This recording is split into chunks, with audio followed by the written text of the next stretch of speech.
Assalamualaikum warahmatullahi wabarakatuh.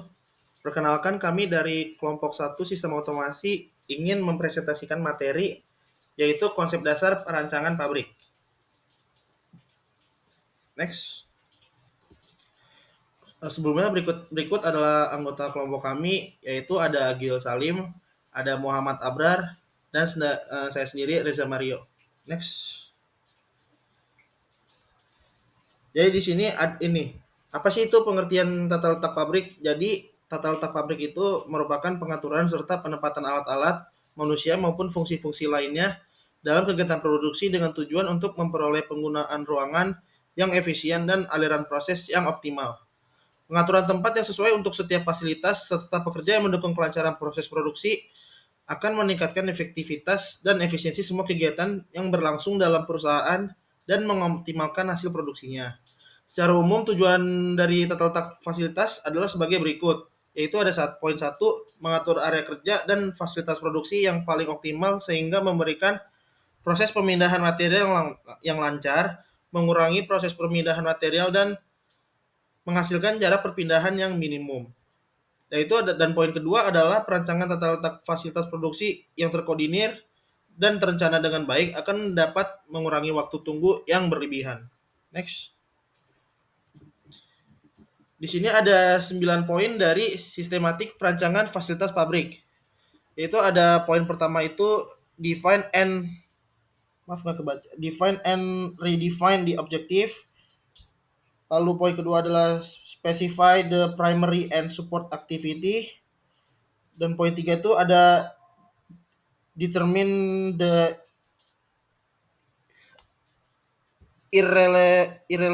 relationship. Lalu poin 4 ada determine the space requirement. Poin kelima ada corporate facility plan. Lalu poin 6 itu adalah evaluate alternative facility plan. Poin ketujuh ada select facility plan. Untuk poin 8 ada implement facility plan. Dan poin 9 ada maintain and adapt. Next. Di sini ada lokasi pabrik. Lokasi pabrik merupakan lokasi yang ditetapkan untuk menjalankan maupun mendukung proses produksi melalui penyediaan fasilitas-fasilitas produksi. Fasilitas produksi yang harus tersedia antara lain sesuatu yang dibangun, diadakan, atau diinvestasikan untuk melaksanakan aktivitas produksi. Untuk faktor-faktor yang perlu dipertimbangkan dalam menentukan lokasi pabrik, di sini ada 3 poin penting, yaitu adalah lingkungan masyarakat. Kesediaan masyarakat suatu daerah menerima segala konsekuensi didirikannya suatu pabrik di daerah tersebut merupakan syarat untuk dapat tidaknya didirikan pabrik di daerah itu. Untuk poin 2 ada sumber daya manusia. Tersedianya tenaga kerja yang baik, terdidik maupun terlatih yang cukup banyak merupakan faktor yang penting penentuan lokasi pabrik. Lalu untuk poin ketiga ada tanah untuk perluasan. Tanah di daerah perkotaan sulit untuk diperoleh dan harganya pun lebih mahal dibandingkan di pedesaan. Pabrik-pabrik baru didirikan di luar kota sebagai alternatif disebabkan karena alasan bahwa kemungkinan perluasan di masa depan akan lebih mudah mendapatkan tanah. Next. Untuk materi selanjutnya akan dibacakan oleh rekan saya Agil Salim. Boleh dipersilakan. Oke, terima kasih. Oke, di sini saya akan membahas mengenai tipe-tipe layout. Di sini yang pertama itu ada produk layout atau land layout, di mana produk layout yang digunakan di pabrik yang memproduksikan satu jenis produk dalam jumlah besar dan dalam waktu yang lama. Mesin dan fasilitas diatur berdasarkan urutan prosesnya, tanpa memerhatikan jenis mesin, sehingga komponen gerak dari satu mesin ke mesin yang lainnya mengikuti alur produksinya. Produksinya diselesaikan dalam satu departemen tanpa perlu dipindahkan ke departemen lain. Tujuannya itu untuk mengurangi perpindahan bahan dan memudahkan pengawasan pada proses produksi. Contohnya itu ada seperti di tabel di bawah ini. Dari mesin bubut ke mesin drive, ke mesin gerinda, lalu ke mesin grill, dan seterusnya. Lalu prosesnya berurutan dari satu proses ke proses yang lainnya. Selanjutnya ada proses layout. Proses layout adalah metode pengaturan fasilitas produksi di mana peralatan dan mesin dengan tipe serta spesifikasi yang sama dikelompokkan dalam satu departemen. Layout ini umumnya digunakan oleh perusahaan yang menerima pesanan khusus atau job order dari pelanggan dan memproduksinya berbagai jenis produk dalam jumlah kecil.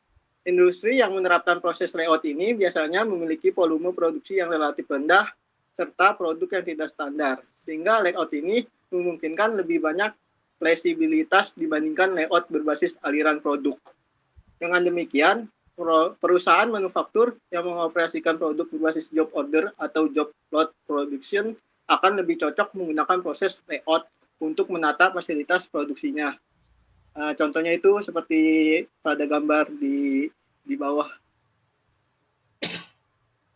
Nah, selanjutnya ada fixed position layout.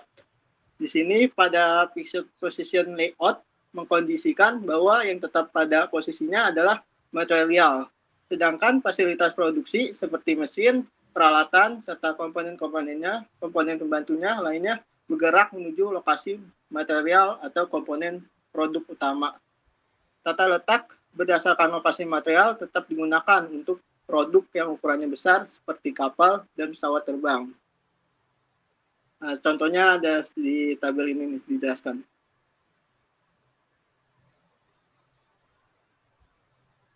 Selanjutnya ada Group Teknologi Layout. Group Teknologi Layout adalah metode pengaturan produksi di mana produk atau komponen dikelompokkan berdasarkan kesamaan dalam proses pembuatannya. Dalam layout ini, mesin dan fasilitas yang dibutuhkan ditempatkan dalam sel manufaktur, khususnya untuk setiap kelompok produk yang memiliki urutan proses yang serupa. Tujuan utama dari tata letak ini adalah untuk meningkatkan efisiensi proses manufaktur dengan mengurangi waktu perpindahan dan mempercepat alur kerja. Tipe layout ini mengombinasikan keunggulan tata letak berbasis produk dan proses, sehingga cocok untuk meningkatkan produktivitas sekaligus mempertahankan fleksibilitas produksinya.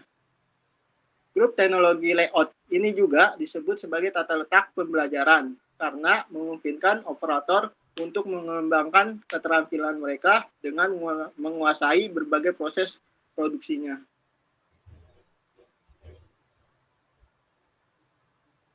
Selanjutnya akan dijelaskan oleh Muhammad Abrar. Muhammad Abrar, silakan. Oke, baik. Di sini saya selaku Muhammad Abrar akan menjelaskan tentang manfaat perancangan tata letak. Di sini ada 4 poin. Yang pertama itu mengurangi investasi peralatan. Yang kedua, penggunaan ruang lebih efektif. Yang ketiga, menjaga fleksibilitas susunan mesin dan peralatan. Dan yang terakhir, memberi kemudahan, keamanan, dan kenyamanan bagi karyawan. Next. Di sini ada algoritma konstruksi. Algoritma konstruksi adalah metode untuk menyusun tata letak baru dengan menyeleksi dan menempatkan fasilitas atau departemen secara bertahap hingga terbentuk layout yang optimal. Algoritma ini dimulai dari kondisi tanpa susunan tata letak, lalu menempatkan departemen satu persatu untuk menciptakan struktur yang efisien. Di sini ada struktur-strukturnya. Yang pertama itu ada core lab. Core lab atau computerized relationship layout technique adalah algoritma konstruksi tata letak yang menggunakan total closeness rating atau TCR untuk menyusun departemen berdasarkan kedekatan hubungan antar departemen. TCR dihitung dari nilai numerik yang menunjukkan kedekatan antar departemen. Terus ada struktur yang kedua yaitu objektif kedua. Algoritma ALDEP atau Automated Layout Design Program adalah metode konstruksi berbasis data kualitatif dikembangkan oleh Seehoff dan Evans pada 1967 dan kemudian dikembangkan lebih lanjut oleh IBM. Prinsip kerjanya yaitu sama mirip kayak konstruksi pertama, yaitu core lab, menggunakan preferensi hubungan aktivitas untuk menyusun tata letak. Terus yang ketiga itu objektif ketiga, planet, kepanjangannya Plan Layout Analysis and Evaluation Technique, yaitu model tata letak yang dikembangkan oleh J.M. Davis dari riset A.J. Ghani di Institut Teknologi Georgia pada tahun 1965 dan diprogram oleh Klein. Keunggulan planet terletak pada kemampuannya menerima 3 jenis input data dan menyediakan 3 metode seleksi untuk penempatan departemen. Next. Nah, di sini algoritma metode perbaikan atau improvement method digunakan untuk mengalokasikan ulang tata letak fasilitas dengan menukar lokasi departemen yang ada. Metode ini dapat digunakan untuk realokasi atau perencanaan tata letak, dimulai dengan layout awal yang kemudian disempurnakan melalui pertukaran hingga mencapai hasil optimal. Di sini ada COFAT, algoritma COFAT yaitu Computerized Facilities Design. Pada dasarnya merupakan modifikasi dari CRAFT yang mempertimbangkan ongkos dari setiap alternatif penggunaan berbagai peralatan penanganan material yang sesuai agar diperoleh ongkos kecil mungkin. Terus CRAFT ini tuh merupakan sebuah program perbaikan. Program ini mencari perancangan optimum dengan melakukan perbaikan tata letak secara bertahap. CRAFT mengevaluasi tata letak dengan cara mempertukarkan lokasi departemen. Nah, di sini ada kesimpulan dari beberapa teman-teman saya jelaskan.